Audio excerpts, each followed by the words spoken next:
often asked about the best travel camera, but the answer depends on what you plan to do with it. Adventurous travelers might want a rugged action camera, while a city break demands something discreet that shoots sharp. That's why you'll find a wide range of travel cameras in our roundup below, from premium compacts to mirrorless hybrids, all ranked by our expert team. After countless hours on the road, we think the best option for most people is the OM System OM5. Thanks to a micro 4/3 sensor, it's usefully portable. It's also weatherproof and shoots better images than a smartphone, while offering the flexibility of interchangeable lenses.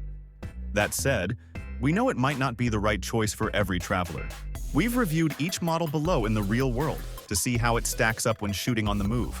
We assess factors such as handling, image stabilization, and battery life, as well as image quality and autofocus. By listing the positives and negatives of each option, as well as who we think it's best for, we've tried to make it as simple as possible to find your ideal travel camera. If compact size is your #1 criteria, it's also worth checking out our Best Compact Cameras guide. We have listed the 5 best travel camera 2024, and their key features. You need to consider this to help you choose the best one for you.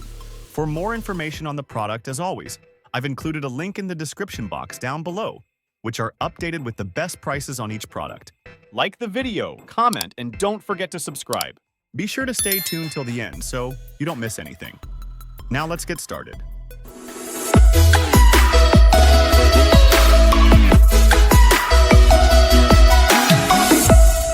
Number 5.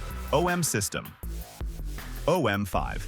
The new OM5 camera may, at first look, take you by surprise.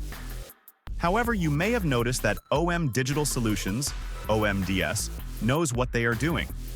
As their first anniversary arrives, they yet again deliver another excellent camera for a specific type of photographer.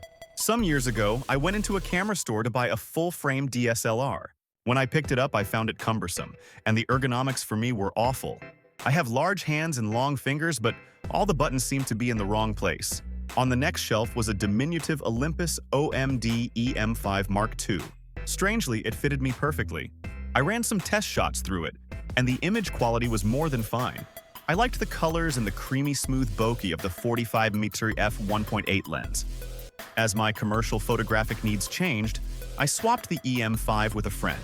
2 camera generations later, the OM System OM5 hits the shelves. I am tempted by it because part of me misses that great little camera. OMDS is specifically aiming its new camera at a particular need. It's not me, the event or commercial photographer. Neither is it me working as a professional seascape photographer who gets up at 5 in the morning to capture the blue hour and sunrise. This camera is aimed at those who walk around observing life and record it with their photographs. It's also designed for the adventurer for whom a small, light, robust camera can be pulled from a pocket to snap the mountains, waterfalls, or eagle perched on a branch. It is designed for street and lifestyle photographers who need something discreet and easy to use. This camera will be perfect for the working person whose business requires quality images of buildings, products, or services, and the artisan who wants to display their work online. Number 4. Sony A7C II. The Sony A7C II receives quite a few upgrades over its predecessor, including a new higher resolution sensor, updated processors, a higher magnification viewfinder, AI-enhanced autofocus, front and rear control dials, and oversampled 4K 60p video. This does come with a higher sticker price, though. The Sony A7C II receives quite a few upgrades over its predecessor, including a new higher resolution sensor, updated processors, a higher magnification viewfinder, AI-enhanced autofocus, front and rear control dials, and oversampled 4K 60p video.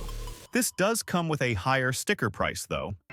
Sporting the same 33MP BSI CMOS sensor and Bion's XR processor as 2021's Sony A7 IV, the A7C II also benefits from an additional AI processing unit to assist with subject recognition and features such as auto-framing. This secondary processor, dedicated to handling machine learning-derived algorithms, first appeared in the A7 RV. The A7 IV doesn't have one. The additional processing power should give the A7C II an autofocus advantage over both its predecessor and the A7 Yaoer, especially when it comes to face and eye detection and subject-specific tracking modes. The newer processor setup also brings the other features Sony has recently added, such as focus bracketing, in-camera time-lapse creation, and a host of video improvements. The updated 33MP sensor, on the other hand, isn't going to provide any sort of significant image quality advantage over the 24MP chip found in the original A7C. You may see a little more detail in low ISO shots, but it comes at the cost of some dynamic range and detail in high ISO ones. In return, it means slightly more rolling shutter in video. Still, our impressions of image quality performance are very positive. Number 3. Fujifilm X-T32. There's a lot to like about the Fujifilm X-T32. Although it's a relatively minor upgrade over its predecessor, overall it's an excellent mid-range camera that's well-suited to travel and everyday photography. It packs a fair punch with a great sensor, cracking AF system, and some decent video specs. That said, if you already have the original X-T30 or have a little more budget to spend, it's worth looking further up the line. Picking up where the X-T30 left off, Fujifilm's second-gen mirrorless hybrid doesn't change too much.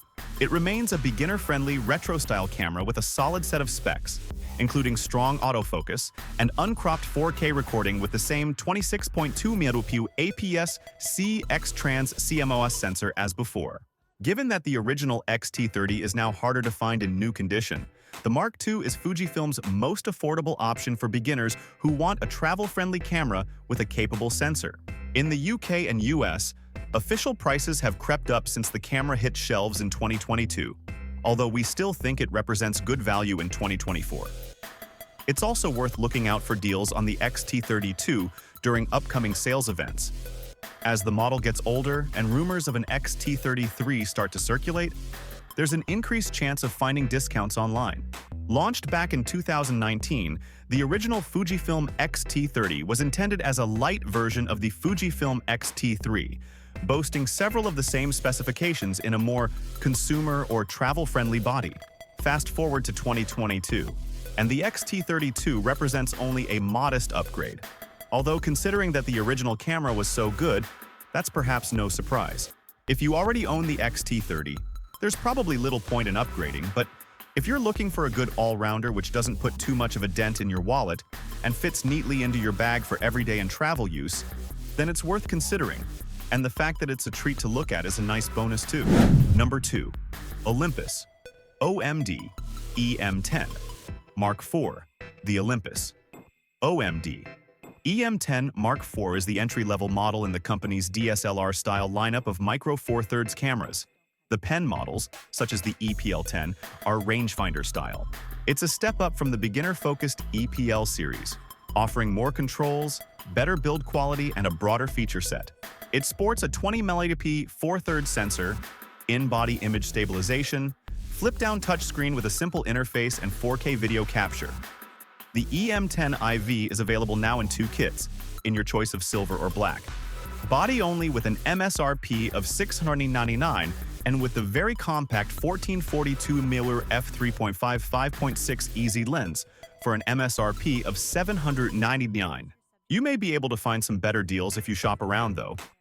The EM10 IV has inherited what is likely the very same 20MP 4/3 sensor and TruePic 8 processor as the EM5 Mark III. This sensor has noticeably less noise at high ISOs compared to the older 16-megapixel chip found in previous generations. JPEGs from Olympus cameras have always been pleasant, and the same is true on the EM10 IV, as you can see in our sample gallery. The camera's continuous AF has been reworked using algorithms from the EM1X. These see the camera spend slightly longer checking that it has the correct subject before fine-tuning the focus. This reduces, but doesn't eliminate, instances of the camera locking focus on the background and ignoring your intended subject. Keep in mind that the EM10 IV is still using a contrast detect AF system, so there can still be noticeable hunting in some situations as it tries its fine-tuned focus.